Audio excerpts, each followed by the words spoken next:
Pride and Prejudice Chapter 52. Elizabeth had the satisfaction of receiving an answer to her letter as soon as she possibly could. She was no sooner in possession of it than, hurrying into the little copse, where she was least likely to be interrupted, she sat down on one of the benches and prepared to be happy, for the length of the letter convinced her that it did not contain a denial. Gracechurch Street, September 6. My dear niece, I have just received your letter, and shall devote this whole morning to answering it, as I foresee that a little writing will not comprise what I have to tell you. I must confess myself surprised by your application. I did not expect it from you. Don't think me angry, however, for I only mean to let you know that I had not imagined such inquiries to be necessary on your side. If you do not choose to understand me, forgive my impertinence. Your uncle is as much surprised as I am, and nothing but the belief of your being a party concerned would have allowed him to act as he has done. But if you are really innocent and ignorant, I must be more explicit. On the very day of my coming home from Longbourn, your uncle had a most unexpected visitor. Mr. Darcy called, and was shut up with him several hours. It was all over before I arrived, so my curiosity was not so dreadfully racked as yours seems to have been. He came to tell Mr. Gardiner that he had found out where your sister and Mr. Wickham were, and that he had seen and talked with them both, Wickham repeatedly, Lydia once. From what I can collect, he left Derbyshire only one day after ourselves, and came to town with the resolution of hunting for them. The motive professed was his conviction of its being owing to himself that Wickham's worthlessness had not been so well known as to make it impossible for any young woman of character to love or confide in him. He generously imputed the whole to his mistaken pride, and confessed that he had before thought it beneath him to lay his private actions open to the world. His character was to speak for itself. He called it, therefore, his duty to step forward, and endeavor to remedy an evil which had been brought on by himself. If he had another motive, I am sure it would never disgrace him. He had been some days in town, before he was able to discover them, but he had something to direct his search, which was more than we had, and the consciousness of this was another reason for his resolving to follow us. There is a lady, it seems, a Mrs. Yonge, who was some time ago governess to Miss Darcy, and was dismissed from her charge on some cause of disapprobation, though he did not say what. She then took a large house in Edward Street, and has since maintained herself by letting lodgings. This Mrs. Yonge was, he knew, intimately acquainted with Wickham, and he went to her for intelligence of him as soon as he got to town. But it was 2 or 3 days before he could get from her what he wanted. She would not betray her trust, I suppose, without bribery and corruption, for she really did know where her friend was to be found. Wickham indeed had gone to her on their first arrival in London, and had she been able to receive them into her house, they would have taken up their abode with her. At length, however, our kind friend procured the wished-for direction. They were in Street. He saw Wickham, and afterwards insisted on seeing Lydia. His first object with her, he acknowledged, had been to persuade her to quit her present disgraceful situation, and return to her friends as soon as they could be prevailed on to receive her, offering his assistance, as far as it would go. But he found Lydia absolutely resolved on remaining where she was. She cared for none of her friends, she wanted no help of his, she would not hear of leaving Wickham. She was sure they should be married some time or other, and it did not much signify when. Since such were her feelings, it only remained, he thought, to secure and expedite a marriage, which, in his very first conversation with Wickham, he easily learnt had never been his design. He confessed himself obliged to leave the regiment, on account of some debts of honour, which were very pressing, and scrupled not to lay all the ill consequences of Lydia's flight on her own folly alone. He meant to resign his commission immediately, and as to his future situation, he could conjecture very little about it. He must go somewhere, but he did not know where, and he knew he should have nothing to live on. Mr. Darcy asked him why he had not married your sister at once. Though Mr. Bennet was not imagined to be very rich, he would have been able to do something for him, and his situation must have been benefited by marriage. But he found, in reply to this question, that Wickham still cherished the hope of more effectually making his fortune by marriage in some other country. Under such circumstances, however, he was not likely to be proof against the temptation of immediate relief. They met several times, for there was much to be discussed. Wickham of course wanted more than he could get, but at length was reduced to be reasonable. Everything being settled between them, Mr. Darcy's next step was to make your uncle acquainted with it, and he first called in Gracechurch Street the evening before I came home. But Mr. Gardiner could not be seen, and Mr. Darcy found, on further inquiry, that your father was still with him, but would quit town the next morning. He did not judge your father to be a person whom he could so properly consult as your uncle, and therefore readily postponed seeing him till after the departure of the former. He did not leave his name. Until the next day it was only known that a gentleman had called on business. On Saturday he came again. Your father was gone, your uncle at home, and, as I said before, they had a great deal of talk together. They met again on Sunday, and then I saw him too. It was not all settled before Monday. As soon as it was, the express was sent off to Longbourn. But our visitor was very obstinate. I fancy, Lizzie, that obstinacy is the real defect of his character, after all. He has been accused of many faults at different times, but this is the true one. Nothing was to be done that he did not do himself, though I am sure, and I do not speak it to be thanked, therefore say nothing about it, your uncle would most readily have settled the whole. They battled it together for a long time, which was more than either the gentleman or lady concerned in it deserved. But at last your uncle was forced to yield, and instead of being allowed to be of use to his niece, was forced to put up with only having the probable credit of it, which went sorely against the grain, and I really believe your letter this morning gave him great pleasure, because it required an explanation that would rob him of his borrowed feathers, and give the praise where it was due. But, Lizzie, this must go no farther than yourself, or Jane at most. You know pretty well, I suppose, what has been done for the young people. His debts are to be paid, amounting, I believe, to considerably more than £1,000, another 1,000 in addition to her own settled upon her, and his commission purchased. The reason why all this was to be done by him alone, was such as I have given above. It was owing to him, to his reserve and want of proper consideration, that Wickham's character had been so misunderstood, and consequently that he had been received and noticed as he was.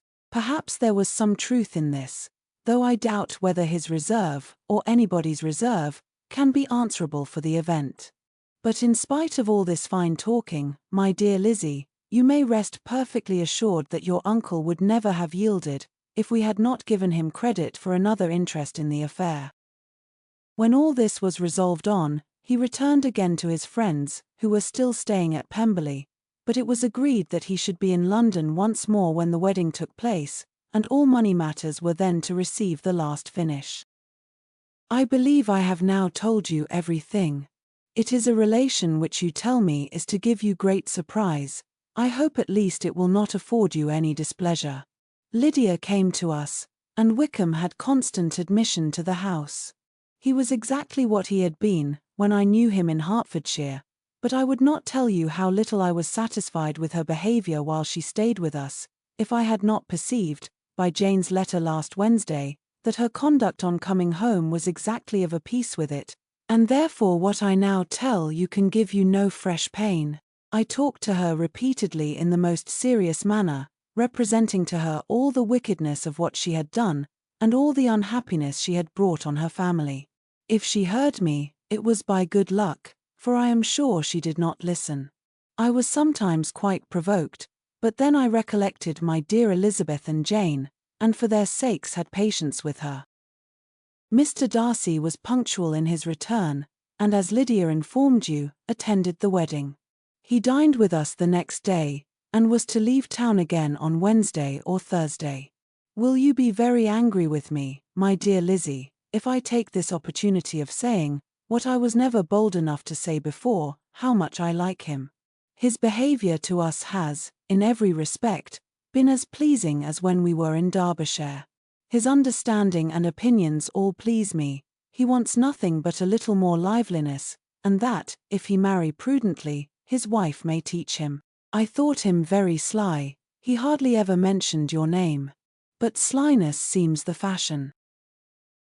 Pray forgive me if I have been very presuming, or at least do not punish me so far as to exclude me from P.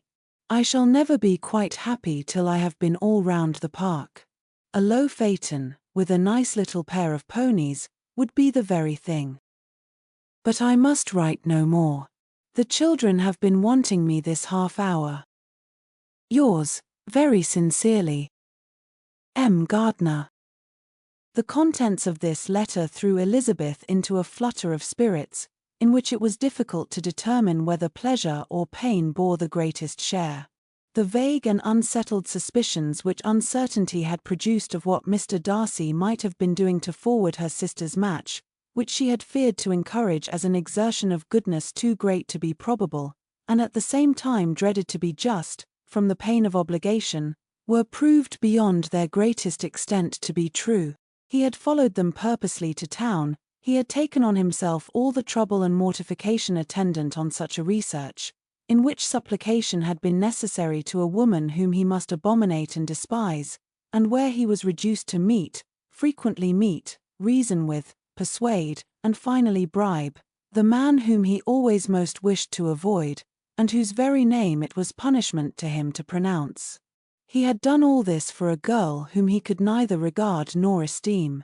Her heart did whisper that he had done it for her, but it was a hope shortly checked by other considerations, and she soon felt that even her vanity was insufficient, when required to depend on his affection for her for a woman who had already refused him, as able to overcome a sentiment so natural as abhorrence against relationship with Wickham. Brother-in-law of Wickham, every kind of pride must revolt from the connection. He had, to be sure, done much. She was ashamed to think how much. But he had given a reason for his interference, which asked no extraordinary stretch of belief. It was reasonable that he should feel he had been wrong. He had liberality, and he had the means of exercising it, and though she would not place herself as his principal inducement, she could, perhaps, believe that remaining partiality for her might assist his endeavors in a cause where her peace of mind must be materially concerned.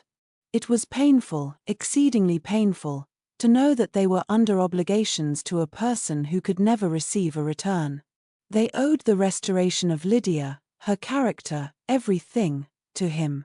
Oh, how heartily did she grieve over every ungracious sensation she had ever encouraged, every saucy speech she had ever directed towards him. For herself she was humbled, but she was proud of him. Proud that in a cause of compassion and honor, he had been able to get the better of himself. She read over her aunt's commendation of him again and again. It was hardly enough, but it pleased her. She was even sensible of some pleasure, though mixed with regret, on finding how steadfastly both she and her uncle had been persuaded that affection and confidence subsisted between Mr. Darcy and herself. She was roused from her seat, and her reflections, by someone's approach, and before she could strike into another path, she was overtaken by Wickham. "I am afraid I interrupt your solitary ramble, my dear sister," said he, as he joined her. "You certainly do," she replied with a smile, "but it does not follow that the interruption must be unwelcome. I should be sorry indeed, if it were. We were always good friends, and now we are better." "True. Are the others coming out?" "I do not know. Mrs. Bennet and Lydia are going in the carriage to Meryton. And so, my dear sister, I find, from our uncle and aunt, that you have actually seen Pemberley." She replied in the affirmative. "I almost envy you the pleasure, and yet I believe it would be too much for me, or else I could take it in my way to Newcastle. And you saw the old housekeeper, I suppose? Poor Reynolds, she was always very fond of me. But of course she did not mention my name to you. Yes, she did. And what did she say? That you were gone into the army, and she was afraid had not turned out well. At such a distance as that, you know, things are strangely misrepresented. Certainly, he replied, biting his lips. Elizabeth hoped she had silenced him, but he soon afterwards said, I was surprised to see Darcy in town last month. We passed each other several times. I wonder what he can be doing there. Perhaps preparing for his marriage with Mr. Burf, said Elizabeth. It must be something particular to take him there at this time of year. Undoubtedly. Did you see him while you were at Lambton? I thought I understood from the gardeners that you had. Yes, he introduced us to his sister. And do you like her? Very much. I have heard, indeed, that she is uncommonly improved within this year or two. When I last saw her, she was not very promising. I am very glad you liked her. I hope she will turn out well. I dare say she will. She has got over the most trying age. Did you go by the village of Kimpton? I do not recollect that we did. I mention it, because it is the living which I ought to have had. A most delightful place, excellent parsonage house. It would have suited me in every respect. How should you have liked making sermons? Exceedingly well. I should have considered it as part of my duty, and the exertion would soon have been nothing. One ought not to repine, but, to be sure, it would have been such a thing for me. The quiet, the retirement of such a life would have answered all my ideas of happiness. But it was not to be. Did you ever hear Darcy mention the circumstance, when you were in Kent? I have heard from authority, which I thought as good, that it was left you conditionally only, and at the will of the present patron. You have. Yes, there was something in that. I told you so from the first, you may remember. I did hear, too, that there was a time, when sermon-making was not so palatable to you as it seems to be at present, that you actually declared your resolution of never taking orders, and that the business had been compromised accordingly. You did. And it was not wholly without foundation. You may remember what I told you on that point, when first we talked of it. They were now almost at the door of the house, for she had walked fast to get rid of him, and unwilling, for her sister's sake, to provoke him, she only said in reply, with a good-humoured smile, Come, Mr. Wickham, we are brother and sister, you know. Do not let us quarrel about the past. In future, I hope we shall be always of one mind. She held out her hand, he kissed it with affectionate gallantry, though he hardly knew how to look, and they entered the house.